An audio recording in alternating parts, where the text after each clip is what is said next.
So far as the ultimate goal is concerned, I think none of us need have any apprehensions. None of us need have any doubt. But my fear, which I must express clearly, is this. Our difficulty, as I said, is not about the ultimate future. Our difficulty is how to make the heterogeneous mass that we have today take a decision in common and march in a cooperative way on that road which is bound to lead us to unity. Our difficulty is not with regard to the ultimate. Our difficulty is with regard to the beginning. Mr. Chairman, therefore, I should have thought that in order to make a start, in order to induce every party, every section in this country, it would be the act of greatest statesmanship for the majority party even to make a concession to the prejudices of people who are not prepared to march together. And it is for that I propose to make this appeal.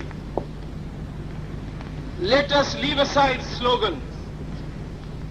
Let us leave aside words which frighten people. Let us even make concession to the prejudices of our opponents. Bring them in so that they may willingly join with us on marching upon that road, which, as I said, if we walk long enough, must necessarily lead us to unity. And if I therefore, from this place, support Dr. Jacob's amendment, it is because I want all of us to realize that whether we are right or wrong, whether the position that we take is consonance with our legal rights, whether that accords with the statement of May 16th or December 16th, leave all that aside. This is too big a question to be reduced to the position of mere legality. It is not a legal question. I say leave aside all these considerations and make some attempt whereby those who are not prepared to come will come. Let us make it possible for them to come. That is my appeal.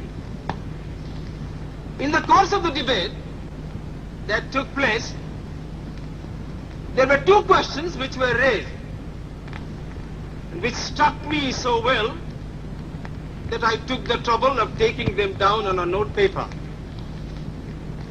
The one question was, it was asked, I think, by my friend, the Prime Minister of Bihar, who spoke yesterday in this assembly.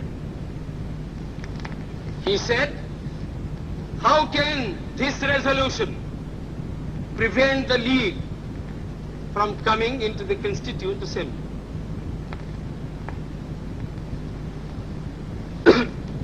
Today, my friend Dr. Shyam Prasad Mukherjee asked another question.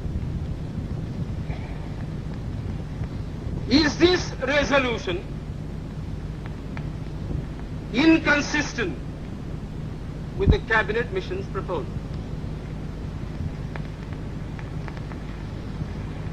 Now, sir, I think they were very important questions, and they, I think, ought to be answered, and answered categorically.